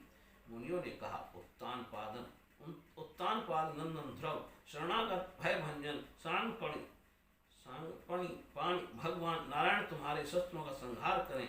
भगवान का तो नाम ही ऐसा है जिसके सुनने और कीर्तन करने मात्र से मनुष्य दुस्तर मृत्यु के मुख से अनायास ही बच जाता है। बोलिए श्री कृष्ण। 11वां अध्याय स्वयंभू मनु का ध्रुव जी को युद्ध बंद करने के लिए समझाना। श्री मैत्रेय जी कहते हैं, विदुर जी, ऋषियों का ऐसा कथन सुनकर महाराज ध्रुव ने आचमन कर श्री नारायण के बनाए हुए नारायण अस्त्र को अपने धनुष पर चढ़ाया। उस बाण के चढ़ाते यक्षों द्वारा रची हुई नाना प्रकार की माया उसी क्षण नष्ट हो गई। जिस प्रकार ज्ञान का उदय होने पर अविद्या कलेश नष्ट हो जाते हैं। लड़ाई तो पूरी है। ऋषभ नारायण के द्वारा आविष्कृत उस अस्त्र को धनुष पर चढ़ाते ही उससे राजहंस से पक्ष और सोने के कल वाले बड़े तीखे निकले। जिस प्रकार मयूर के करते वन में घुस जाते हैं, उसी प्रकार भयानक साए साए शब्द करते हुए वे शत्रु की सेना में घुस गए। उन तीखी धार वाले बाणों ने शत्रुओं को बेचैन कर दिया। तब उस रणांगण में अनेकों यक्षों ने अत्यंत कुपित होकर अपने अस्त्र शस्त्र संभाले और जिस प्रकार ध्रुव जी के छेदने से बड़े बड़े सर्प फन उठाकर उनकी ओर दौड़ते हैं, उसी प्रकार वे इधर उधर ध्रुव जी पर टूट पड़े। उन्हें सामने आते देख ध्रुव जी ने अपने बाणों द्वारा उनकी भुजाएं, जांघें, कंधे और उदर आदि अंग प्रत्यंगों को छिन्न भिन्न कर उन्हें सर्वश्रेष्ठ लोक सत्य लोक में भेज दिया, जिसमें ऊर्ध्वदेवा मुनिगण सूर्य मंडल का भेदन करते जाते हैं। अब उनके पिता में स्वामी मनु ने देखा कि विचित्र रथ पर चढ़े हुए ध्रुव अनेकों निरपराध यक्षों को मार रहे हैं, तो उन्हें उन पर बहुत दया आई। वे बहुत से ऋषियों को साथ लेकर वहां आए और अपने पौत्र ध्रुव को समझाने लगे। मनु जी ने कहा, बेटा बस अधिक क्रोध करना ठीक नहीं। यह पापी नरक का द्वार है। इसी के वशीभूत होकर तुमने इन निरपराध यक्षों का वध किया। तात तुम जो निर्दोष यक्षों के संहार पर उतर रहे हो, ये हमारे कुल के योग्य कर्म नहीं है। साधु पुरुष इसकी बड़ी निंदा करते हैं। बेटा तुम्हारा अपने भाई पर बड़ा अनुराग था, यह तो ठीक है, परंतु देखो उसके वध से संतप्त होकर तुमने एक यज्ञ के अपराध करने पर प्रसंगवश कितनों की हत्या कर डाली। इस जड़ शरीर को ही आत्मा मानकर इसके लिए पशुओं की भांति प्राणियों की हिंसा करना, ये भगवत सेवी साधु जनों का मार्ग नहीं है। प्रभु की आराधना करना बड़ा कठिन है, परंतु तुमने तो लड़कपन में ही संपूर्ण भूतों के आश्रय स्थान श्री हरि की सर्वभूतात्म भाव से आराधना करके उनका परम पद प्राप्त कर लिया है। तुम्हें तो प्रभु भी अपना प्रिय भक्त समझते हैं तथा भक्त जन भी तुम्हारा आदर करते हैं। तुम साधु जनों के पथ प्रदर्शक हो, फिर भी तुमने ऐसा निंदनीय कर्म कैसे किया। सर्वात्मा श्री हरि अपने से बड़े पुरुषों के प्रति सहनशीलता, छोटों के प्रति दया, बराबर बालों के साथ मित्रता और समस्त जीवों के साथ सत्ता का बर्ताव करने से ही प्रसन्न होते हैं। और प्रभु के प्रसन्न हो जाने पर पुरुष प्राकृतिक गुण एवं उनके कार्य रूप लिंग शरीर से छूटकर परमानंद स्वरूप ब्रह्म पद प्राप्त कर लेता है। बेटा ध्रुव देहादि के रूप में परिणित हुए पंचभूतों से स्त्री पुरुष का आविर्भाव होता है और फिर उनके पारस्परिक समागम से दूसरे स्त्री पुरुष उत्पन्न होते हैं। ध्रुव इस प्रकार भगवान की माया से सत्वादि गुणों में न्यूनाधिक भाव से होने से ही जैसे भूतों द्वारा शरीरों की रचना होती है, वैसे ही उनकी स्थिति और प्रलय भी होते हैं। पुरुष श्रेष्ठ निर्गुण परमात्मा तो इनमें केवल निमित्त मात्र हैं। उसके आश्रय से यह कार्य कारणत्मक जगत उसी प्रकार भ्रमता रहता है जैसे चुंबक के आश्रय से लोहा। काल शक्ति के द्वारा क्रमशः सत्वादि गुणों में क्षोभ होने से लीला में भगवान की शक्ति भी सृष्टि आदि के रूप में विभक्त हो जाती है। अतः भगवान अकर्ता होकर भी जगत की रचना करते हैं और संहार करने वाले ना होकर भी इसका संहार करते हैं। सचमुच उन अनंत प्रभु की लीला सर्वथा अचिंतनीय है। ध्रुव वे काल स्वरूप अव्यय परमात्मा ही स्वयं अंतर रहित होकर भी जगत का अंत करने वाले हैं तथा अनादि होकर भी सबके आदि करता है। वे ही एक जीव से दूसरे जीव को उत्पन्न कर संसार की सृष्टि करते हैं तथा मृत्यु के द्वारा मारने वालों को भी मरवा कर उसका संहार करते हैं। वे काल भगवान संपूर्ण सृष्टि में समान रूप से अनुप्रविष्ट हैं। उनका ना तो कोई मित्र पक्ष है और ना शत्रु पक्ष। जैसे वायु के चलने पर धूल उसके साथ साथ उड़ती है, उसी प्रकार समस्त जीव अपने अपने कर्मों के अधीन होकर काल की गति का अनुसरण करते हैं। अपने अपने कर्मानुसार सुख दुखादि फल भोगते हैं।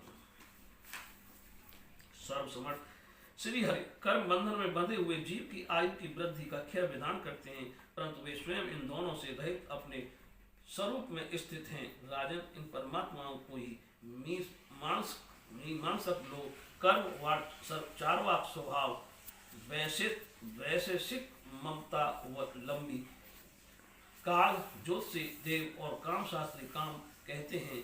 वे किसी भी इंद्रिय या प्रमाण के विषय नहीं है। महदादि अनेक शक्तियां भी उन्हीं से प्रकट हुई हैं। वे क्या करना चाहते हैं इस बात को भी संसार में कोई नहीं जानता। फिर अपने मूल कारण उन प्रभु को तो जान ही कौन सकता है। बेटा ये कुबेर के अनुचर तुम्हारे भाइयों को मारने वाले नहीं हैं, क्योंकि मनुष्य के जन्म मरण का वास्तविक कारण तो ईश्वर है। एकमात्र वही संसार को रचता पालता और नष्ट करता है, किंतु अहंकार शून्य होने के कारण इसके गुण और कर्मों से वह सदा निर्लिप्त रहता है। वे संपूर्ण प्राणियों के अंतरात्मा नियंता और रक्षा करने वाले प्रभु ही अपनी माया शक्ति से युक्त होकर समस्त जीवों का सजन पालन और संहार करते हैं। जिस प्रकार नाक में नकेल पड़े हुए बैल अपने मालिक का भोज ढोते रहते हैं, उसी प्रकार जगत की रचना करने वाले ब्रह्मादि भी नाम रूप डोरी से बंधे हुए उन्हीं की आज्ञा का पालन करते हैं। वे भक्तों के लिए मृत्यु रूप और भक्तों के लिए अमृत रूप हैं तथा संसार के एकमात्र आश्रय हैं। तात तुम सब प्रकार उन्हीं परमात्मा की शरण लो। तुम 5 वर्ष की अवस्था में अपनी सौतेली माता के वांग बाणों से मर्माहत होकर माँ की गोद छोड़कर वन को चले गए थे। वहां तपस्या द्वारा जिन हृदय के भगवान की आराधना करके तुमने त्रिलोकी से ऊपर ध्रुवपद प्राप्त किया और जो तुम्हारे बैर भावहीन सरल हृदय में वात्सल्यवश विशेष रूप से विराजमान हुए थे, वो निर्गुण अद्वितीय अविनाशी और नित्य मुक्त परमात्मा को आध्यात्म दृष्टि से अपने अंतःकरण में ढूंढो। उनमें यह भेदभाव मैं प्रपंच न होने पर भी प्रतीत हो रहा है। ऐसा करने से सर्वशक्ति संपन्न परमानंद स्वरूप सर्वांतर्यामी भगवान अनंत में तुम्हारी सुदृढ़ भक्ति होगी और उसके प्रभाव से तुम में मेरेपन के रूप में दृढ़ हुई अविद्या की गांठ को काट डालोगे। राजन, जिस प्रकार औषधि से रोग शांत किया जाता है, उसी प्रकार मैंने तुम्हें जो कुछ उपदेश दिया है उस पर विचार करके अपने क्रोध को शांत करो। क्रोध कल्याण मार्ग का बड़ा ही विरोधी है। भगवान तुम्हारा मंगल करे। क्रोध के वशीभूत हुए पुरुष से सभी लोगों को बड़ा भय होता है। इसलिए जो बुद्धिमान पुरुष ऐसा चाहता है कि मुझसे किसी भी प्राणी को भय ना हो और मुझे भी किसी से भय ना हो, उसे क्रोध के वश में कभी ना होना चाहिए। तुमने जो यह समझकर कि मेरे भाई के मारने वाले हैं इतने यज्ञों का संहार किया है, इससे तुम्हारे द्वारा भगवान शंकर के सखा कुबेर जी का बड़ा अपराध हुआ है। इसलिए बेटा, जब तक कि महापुरुषों का तेज हमारे कुल को आक्रांत नहीं कर लेता, इसके पहले ही विनम्र भाषण और विनय के द्वारा शीघ्र उन्हें प्रसन्न कर लो। इस प्रकार स्वामी मनु ने अपने पौत्र ध्रुव को शिक्षा थी। तब ध्रुव जी ने उन्हें प्रणाम किया। इसके पश्चात वे महर्षियों के सहित अपने लोक को चले गए। बोलिए श्री कृष्ण भगवान की जय।